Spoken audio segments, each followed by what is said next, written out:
अस्सलाम वालेकुम my YouTube family. Welcome back to my cooking channel cooking with Hina. कैसे हैं आप? उम्मीद है आप बिल्कुल ठीक ठाक खैर खैरियत से होंगे और अपने घरों में खुश और आबाद होंगे। मैं आपके लिए लाई हूँ रमज़ान के हवाले से ज़बरदस्त सी खट्टी मीठी चना चाट विद बल्लों के मज़ेदार सी रेसिपी जो आप बनाएंगे और इंशाल्लाह ज़रूर आपको पसंद आएगी। इतनी मज़े की और टेस्टी है। चलें रेसिपी स्टार्ट करते हैं।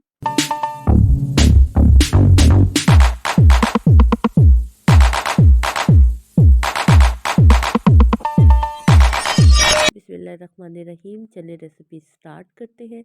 चना चाट ऐसी चीज़ है जो चाट जो आप हर घर में बनती है। भल्ले भी डाल के लोग बनाते हैं, खाली चनों के साथ भी शाम बनाते हैं। हर तरीके से बनती है और रमज़ान में तो ख़ास तौर पे हर हर अफ्तारी में ये ज़रूर होती है। तो हर एक का तरीका डिफरेंट होता है। चीज़ें तो ऑलमोस्ट सेम ही चीज़ें डलती हैं, थोड़ा सा फ्लेवर का ही फ़र्क होता है। कुछ ज़्यादा मीठी पसंद करते हैं, कुछ थोड़ी खट्टी और ज़्यादा मसाले वाली पसंद करते हैं। मैं जो अभी बनाने वाली हूँ वो थोड़ी खट्टी मीठी सी है, दोनों फ्लेवर होंगे। मीठा भी फ्लेवर आएगा और थोड़ा सा स्पाइसी भी होगी। चलिए रेसिपी स्टार्ट करते हैं। इसके अंदर चीज़ों में मैंने बूंदी ले ली, मूंग की दाल के मैं भले इसमें शामिल कर रही हूँ, बॉईल किए हुए आलू ले रही हूँ, प्याज, और इसके अंदर मैंने चनों वाइट चनों की जगह मैं ब्लैक चने इसके अंदर शामिल कर रही हूँ। और इसमें मसालों में जाएगा चाट मसाला, नमक और थोड़ा सा इमली का रस। चले जी, मैंने रेसिपी स्टार्ट कर दी है। चलिए, एक मैं बाउल में बना रही हूँ और एक सिंगल सर्विंग बना रही हूँ। इस तरह सबसे पहले आप इसके डिफरेंट तरीके होते हैं। अगर आप चाहें तो ये तमाम ब्लैक चने, बॉयल आलू, प्याज और जो बंद गोभी इसमें शामिल किया वो नमक और चाट मसाले के साथ मिक्स करके आप अ, डाल दें बाउल में और फिर ऊपर से भल्ले सेट करके और दही ऊपर से पोर कर सकते हैं। मैंने जो बनाना स्टार्ट किया वो उसमें मैंने सबसे पहले ब्लैक चने डाले, ऊपर बॉयल आलू, प्याज और बंद गोभी कटी हुई वो शामिल किया, ऊपर नमक और चाट मसाला शामिल किया और फिर मैं इसके ऊपर डाल रही थी भल्ले मैंने शामिल किए हैं। मैं भल्ले पानी के अंदर थोड़े से डाल के सॉफ्ट कर लें ताकि खाने में और मज़ेदार से लगे, सख्त सख्त से ना लगे। वो मैंने इसके अंदर शामिल किए। बॉयल में 3 से 4 से 5 भल्ले इनफ हो जाएंगे और सिंगल सर्विंग में अगर छोटे भल्ले हैं तो वो 2 डालें।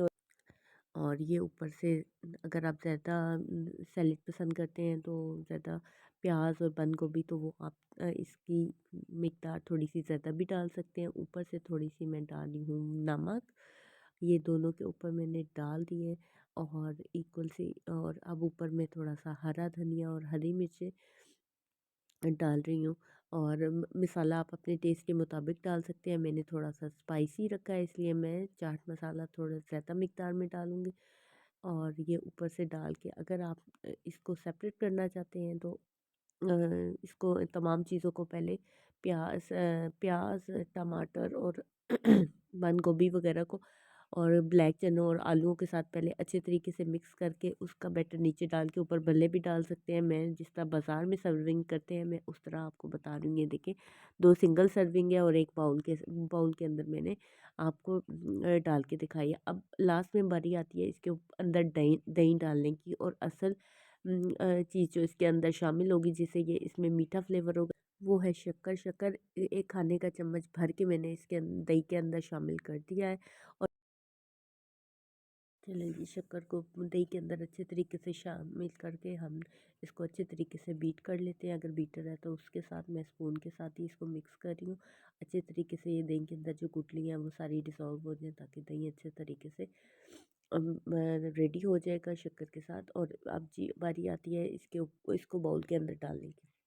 ये मैंने अच्छे तरीके से दही को सारे बाउल के अंदर पोर कर दूंगी। और दही के एक फिर चना चाट और दही भल्ले ऐसे होते हैं जिनके अंदर ज़्यादा सा दही होता है। कुछ लोग दही कम पसंद करते हैं बट पर्सनली जो ज़्यादा पसंद किया जाता है वो सैलेड ज़्यादा हो और ज़्यादा सा दही हो तो मज़ा तब भी आता है। और इसके अंदर जो मीठा फ्लेवर आएगा वो इसी दही की वजह से आएगा। अगर आपके पास शक्कर मौजूद नहीं है तो आप उसके अंदर चीनी भी शामिल कर सकते हैं। चीनी डाल के और इस दही को थोड़ा मीठा कर लें तो उसमें बहुत अच्छा फ्लेवर आ जाएगा और बहुत मज़े की ये चाट बनती है खट्टी मीठी सी। और कुछ लोग तो ऊपर मीठी चटनी भी डालते हैं बट दही के अंदर आप चीनी डालेंगे तो उससे बहुत अच्छा फ्लेवर आ जाएगा। उस पर मीठी चटनी डालने की भी ज़रूरत नहीं पड़ेगी। इसी तरह इमली की चटनी है, अगर जब हम बनाते हैं तो उसमें चीनी की मिकदार कुछ लोग कम डालते हैं, अगर थोड़ी सी ज़्यादा कर दें और ये थोड़ी सी मीठी चटनी बनेगी। और वो उस चना चाट या दही भल्ले के अंदर शामिल करें तो तब भी बहुत मज़े का फ्लेवर आ जाता है। या अगर आपके पास इमली की चटनी है तो उसके अंदर आप चीनी शामिल करके, शक्कर शामिल करके आप यूज़ कर सकते हैं, तब भी बहुत अच्छा फ्लेवर आ जाता है। वेरिएशन तो आप बहुत ही कर सकते हैं, आपकी चॉइस है, आपको जो पसंद है। अगर आपको मीठा ज़्यादा पसंद है तो मीठा ज़्यादा कर दें, और अगर स्पाइसी चाहते हैं तो वो चाट मसाला वगैरह डाल के ज़्यादा आप स्पाइसी कर सकते हैं। ऊपर से मैंने डाल दी मज़ेदार सी इमली की चटनी, थोड़ा सा चाट मसाला, और दोबारा से लास्ट पे ऊपर से मैं और सैलेड उसके ऊपर शामिल कर रही हूँ। और मज़ेदार सी ये खट्टी मीठी सी चाट विद भल्ले, ब्लैक चनों की चाट विद भल्ले रेडी हो चुकी है। सिंगल सिंगल सर्विंग भी आपने देख लिया और बाउल में भी आपने देख ली कि किस तरह ये रेडी हो जाएगी। आप ज़रूर बनाएं इस रमज़ान में और इसको ज़रूर ट्राई करें। ज़रूरी नहीं कि वाइट चनों की ही चना चाट बनती है, ब्लैक चनों की उससे भी ज़्यादा फ्लेवर वाली होती है और ज़्यादा टेस्ट वाली बनती है। आई होप फ्रेंड्स आपको मेरी आज की चना चाट की रेसिपी बहुत पसंद आई होगी। आपने इसको ज़रूर ट्राई करना है और आप इसको ज़रूर फॉलो करें इस रेसिपी को। और इसी तरह अगर आपको मेरी इस तरह की और मज़ीद वीडियोस चाहिए तो आप मेरे चैनल को ज़रूर सब्सक्राइब और वीडियो को ज़रूर लाइक कीजिएगा। मिलते हैं इंशाल्लाह नेक्स्ट वीडियो में, तब तक के लिए अल्लाह हाफिज़।